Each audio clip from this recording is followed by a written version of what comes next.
Hello दोस्तों, RBI हमारे लिए बहुत कुछ सोचता है और आरबीआई को जिम्मेदारी दे रखी है गवर्नमेंट ऑफ इंडिया ने।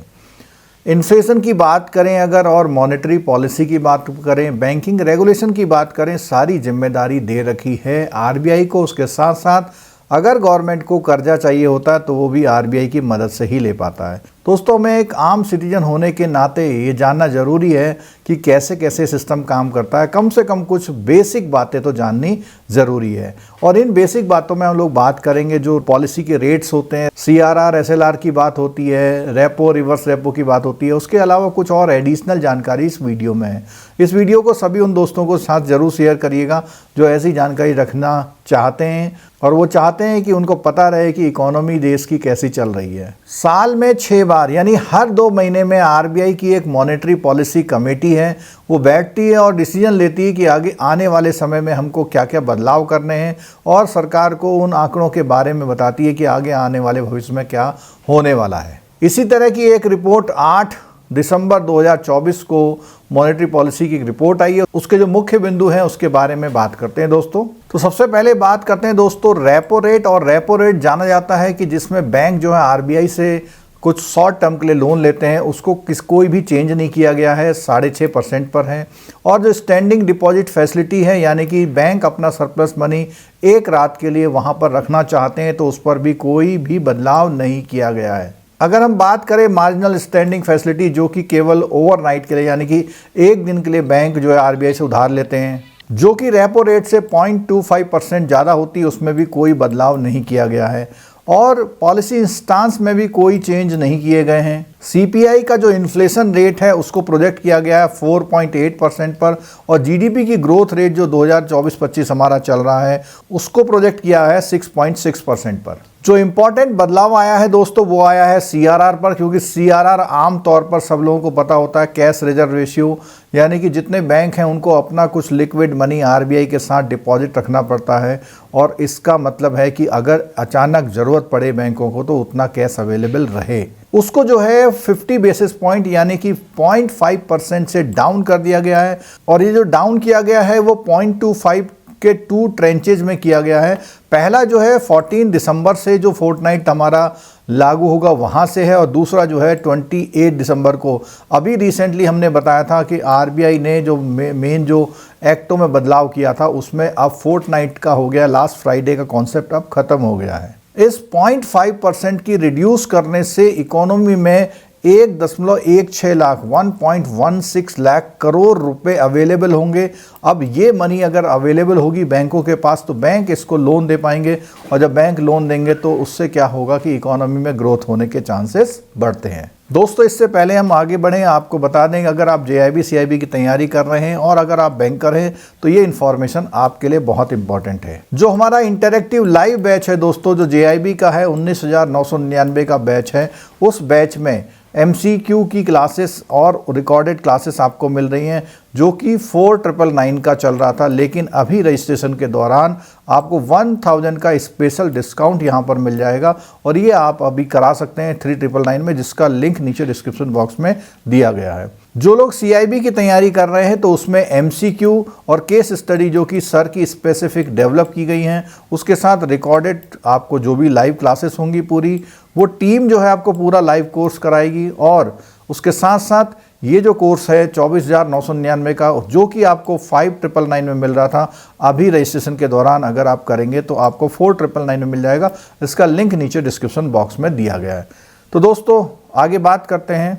दोस्तों, अगला इंपॉर्टेंट पॉइंट है एफसीएनआरबी, जिसको हम foreign currency non resident bank deposit account, जो कि एफडी के फॉर्म में होता है। इसमें फॉरेन करेंसी अगर आपके पास है तो उसकी आप एफडी बना सकते हैं। तो दोस्तों, इसमें जो सीलिंग थी पहले अल्टरनेटिव रेफरेंस रेट से 2.5% तक ज़्यादा आप कर पाते थे अगर आप लेस देन 3 ईयर की एफडी बना रहे थे, तो इसको 2.5% से बढ़ा करके अब इसको कर दिया गया है 400 बेसिस पॉइंट्स। इसका मतलब ये होता है कि अब अल्टरनेटिव रेफरेंस रेट जो भी है उसमें 400 बेसिस पॉइंट आप एडिशनल रेट दे सकते हैं, यानी कि 4%। और जो एफडी आपकी पहले 3 to 5 ईयर बना करती थी, जिसमें आप अल्टरनेटिव रेफरेंस रेट के बाद 3.5% यानी 350 बेसिस पॉइंट आप दे सकते थे उसको बढ़ा के कर दिया गया है 500 बेसिस पॉइंट।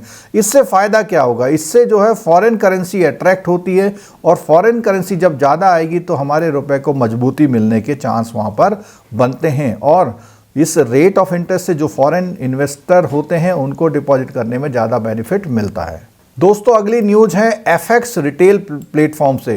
एफएक्स रिटेल का मतलब ये होता है जो रिटेल कस्टमर हैं वो अगर फॉरेन करेंसी में कुछ अपना ट्रेडिंग वगैरह करना चाहते हैं तो उनके लिए स्पेशल प्लेटफॉर्म बनाया गया है, उसको जो है भारत कनेक्ट से लिंक किया गया है। ये एफएक्स रिटेल प्लेटफॉर्म 2019 में CCIL ने लॉन्च किया था और जो पुराना जो भारत बिल पेमेंट सिस्टम था, BBPS बोलते थे, उसका नाम भारत कनेक्ट कर दिया गया, उससे अब इसको लिंक कर दिया गया है। जो भारत कनेक्ट है उसको NPCI चलाता है। बेसिकली एफएक्स रिटेल में जो भी हमारे इंडिविजुअल्स और सोल प्रोप्राइटर हैं वो क्या कर पाएंगे, सबसे पहले इसमें जो है पायलट बेसिस में इसमें सुविधा दी गई है US डॉलर को खरीदने की रुपये से। अगर आप रुपया दे करके US डॉलर खरीदना चाहते हैं तो उसके लिए इनिशियल ये बेनिफिट और ये सुविधा दी गई है।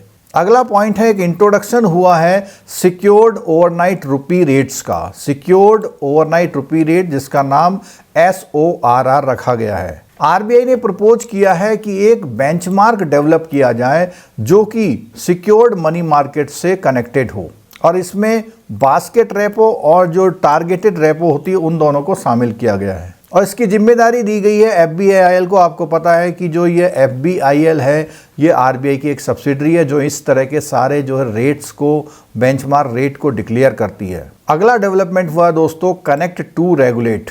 एक इनिशिएटिव है ये ओपन रेगुलेशंस का, यानी रेगुलेशंस थोड़ा ओपनली चलें। अब ओपन का नाम है तो RBI ने अपनी वेबसाइट पर जितने भी स्टेक होल्डर्स हैं उनको अपने आइडियाज़ और इनपुट देने के लिए, उनको शेयर करने के लिए एक ऑप्शन दिया है अपनी वेबसाइट पर और इसके लिए टॉपिक जो है RBI अनाउंस करेगी। आपने दोस्तों पॉडकास्ट का नाम तो सुना ही होगा। अब RBI ने एक ऐसी फैसिलिटी और इंट्रोड्यूस कर दी है जिससे कि कम्युनिकेशन का एक और एडिशनल मीडियम उनको मिल जाए। इसमें क्या होगा दोस्तों, जो भी RBI है वो लॉन्च करेगी पॉडकास्ट को जिससे कि ज़्यादा से ज़्यादा इन्फॉर्मेशन लोगों तक पहुंच पाए। तो डिसेमिनेशन ऑफ इन्फॉर्मेशन का मतलब लोगों तक इन्फॉर्मेशन को पहुंचाना जो कि जनरल पब्लिक के इंटरेस्ट की बातें होती हैं। एक बहुत बड़ा बदलाव आया है, जो एग्रीकल्चरिस्ट हैं उनके लिए कोलेटरल फ्री एग्रीकल्चर लोन की बात हुई है। इसमें लिमिट के एनहांसमेंट की बात हुई है। आमतौर पर आपने देखा होगा जितने भी कोलेटरल फ्री लोन हुआ करते थे वो 1.6 लाख पर बोरोवर हुआ थे, इसको बढ़ा करके अब 2 लाख पर बोरोवर कर दिया, यानी कि 2 लाख तक का कोई भी किसान अगर कोई कर्जा लेगा तो उसको किसी भी तरह की अपनी ज़मीन गिरवी रखने की ज़रूरत नहीं होगी। अगला बदलाव दोस्तों आया है UPI के थ्रू क्रेडिट लाइंस को प्री सैंक्शन करना। अभी वर्तमान में जो UPI है उससे इनेबल होते हैं जो प्री सैंक्शन क्रेडिट लाइंस हैं वो लिंक्ड होती हैं UPI से और उसकी फंडिंग के लिए हम लोग बैंक का अकाउंट यूज़ करते हैं। RBI ने परमिट कर दिया है स्मॉल फाइनेंस बैंक को कि वो भी UPI से प्री सैंक्शन जो है क्रेडिट लाइंस ले सकते हैं UPI के थ्रू। तो पहले UPI के थ्रू जो भी लोन लेते थे वो बैंक से लिंक होते थे, अब स्मॉल फाइनेंस को भी इस लाइन में अलाउ कर दिया गया है। अगला बदलाव किया है, RBI ने प्रपोज किया है एक कमेटी को सेटअप करने का। वो क्या करेगी, डेवलप करेगी ऐसा फ्रेमवर्क जो रेस्पॉन्सिबल होगा और ethical enablement of artificial intelligence. Basically एक फ्री AI टूल होगा जो फाइनेंशियल सेक्टर में लोगों की हेल्प करेगा। एक AI सॉल्यूशन की और बात की गई जो कि म्यूल बैंक अकाउंट को आइडेंटिफाई करेगा, यानी ऐसे अकाउंट जिससे जो है कोई मनी लॉन्ड्रिंग का काम हो रहा है या जिससे जो फ्रॉड वगैरह होते हैं उन अकाउंटों की पहचान करेगा। इसका नाम उन्होंने रखा है म्यूल हंटर। जो RBI का इनोवेशन हब है इसे बेसिकली पायलट बेसिस पे स्टार्ट कर रहा है और जो RBI का इनोवेशन हब है ये RBI की एक सब्सिडी की तरह काम करता है। ये मॉडल इनेबल करेगा, डिटेक्शन कर पाएगा जो म्यूल बैंक अकाउंट्स होते हैं एफिशिएंट मैनर में। इस तरह से जो फ्रॉड वाले अकाउंट होते हैं उनकी पहचान की जा सकेगी। तो दोस्तों ये थी RBI ने जो अभी जो पॉलिसी गाइडलाइंस जारी करी हैं उससे संबंधित जो गाइडलाइंस थी और इससे RBI हमेशा आपके लिए मदद करता रहता है कि हमारे देश के लोगों को, हमारे देश की इकोनॉमी को ग्रोथ मिले।